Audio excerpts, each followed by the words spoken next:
Assalamualaikum warahmatullahi wabarakatuh. Perkenalkan, kami dari kelompok 9 yang beranggotakan saya sendiri, Anissa Dwi Aziz.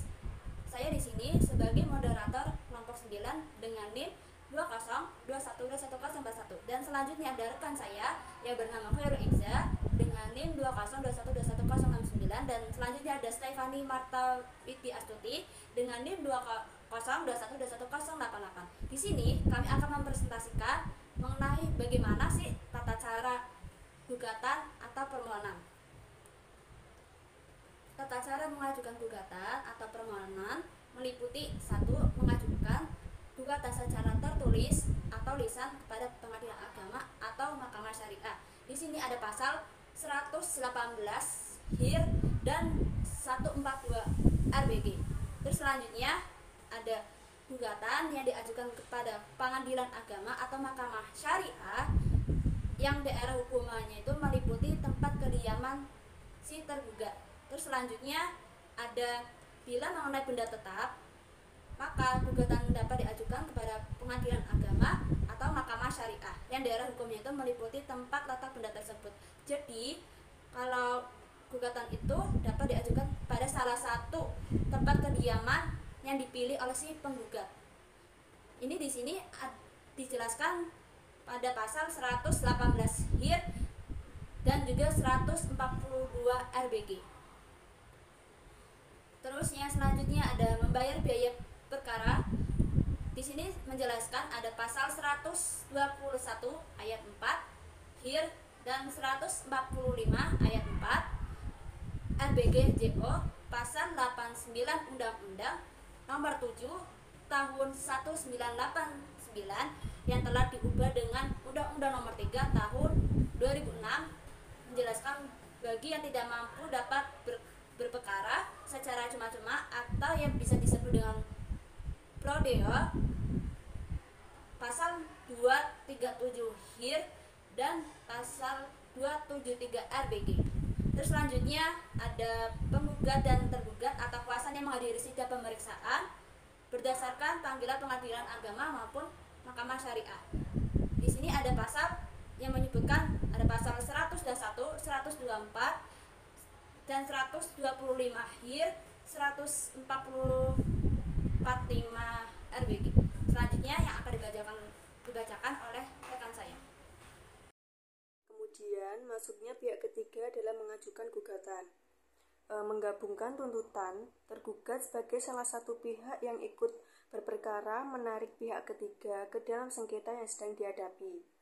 Dan ikut sertanya pihak ketiga itu bukan karena inisiatifnya sendiri, melainkan karena ada paksaan dari pihak yang berperkara. Berdasarkan pemaparan tersebut, tampak jelas bahwa dalam suatu perkara perdata dimungkinkan terdapat lebih dari dua pihak di dalamnya. Pihak ketiga yang ikut serta dalam perkara tersebut disebut sebagai pihak intervensi. Hal ini mungkin terjadi karena adanya keikutsertaan pihak ketiga dalam perkara yang keikutsertaannya tersebut dapat disebabkan oleh inisiatifnya sendiri ataupun karena dipaksa masuk sebagai pihak yang berperkara. Adapun jenis pihak intervensi yaitu voguing, tussenkomst, dan fietswaring. Selanjutnya yaitu perubahan dan pencabutan gugatan. Dalam RBG maupun HIR tidak ada aturan tentang perubahan dan atau pencabutan gugatan. Tetapi dalam pasal 127 RV disebutkan bahwa penggugat berhak untuk mengubah atau mengurangi tuntutannya sampai saat perkara diputus, tanpa boleh mengubah atau mengurangi tuntutannya sampai saat perkara diputus.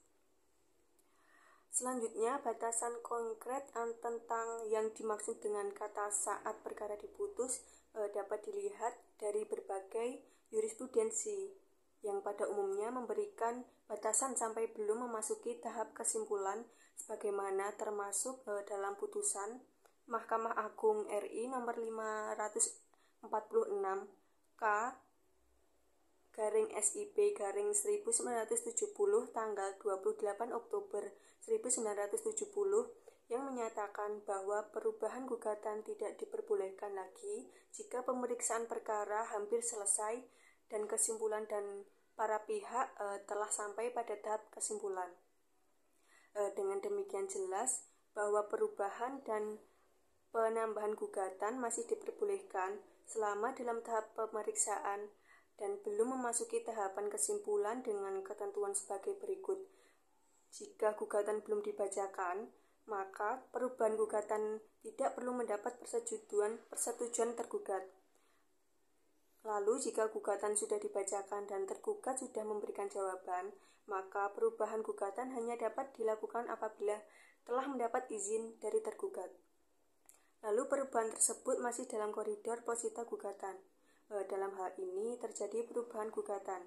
Hakim harus memberikan kesempatan kepada tergugat untuk membela kepentingannya.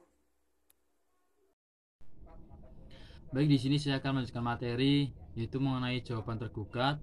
Terus eksepsi, mohon maaf di sini terjadi kesalahan penulisan. Yang dimaksud yaitu eksepsi dan juga rekonvensi. Jawaban yang diajukan setelah upaya perdamaian yang dilakukan oleh hakim tidak berhasil. Pasal 121 ayat 2 Hir Junto pasal 145 ayat 2 RBG menentukan bahwa pihak tergugat dapat menjawab gugatan penggugat baik secara tertulis maupun lisan.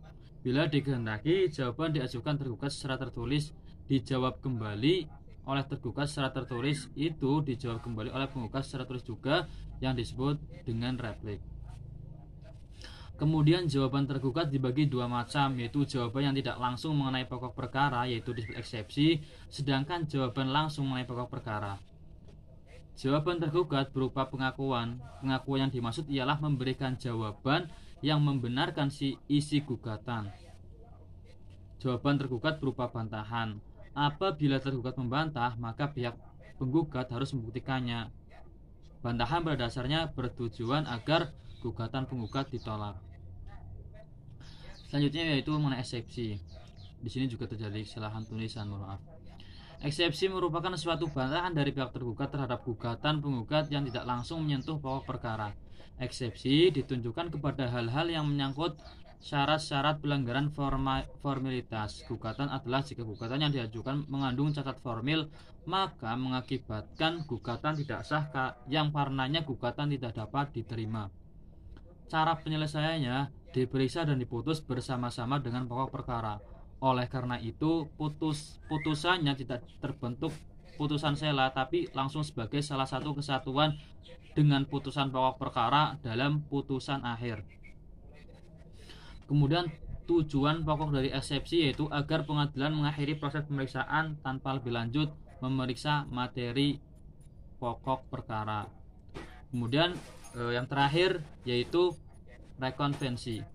Rekonvensi gugatan rekonvensi adalah gugatan yang diajukan tergugat sebagai gugatan balasan terhadap gugatan yang diajukan penggugat kepadanya. Itu pasal 132A ayat 1 Hir. Pada dasarnya, gugatan rekonvensi harus diajukan bersama-sama dengan jawaban tergugat.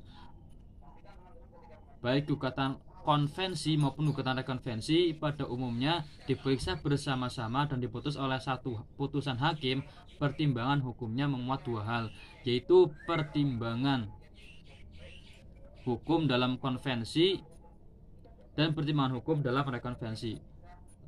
Kemudian yang terakhir yaitu tujuan dari rekonvensi. Tujuan dari rekonvensi yaitu yang pertama itu menegakkan asas peradilan sederhana, kemudian mempercepat biaya perkara, kemudian mempermudah pemeriksaan. Sekian dari presentasi kelompok kami. Mohon maaf apabila kelompok kami banyak kekurangan dan banyak salah.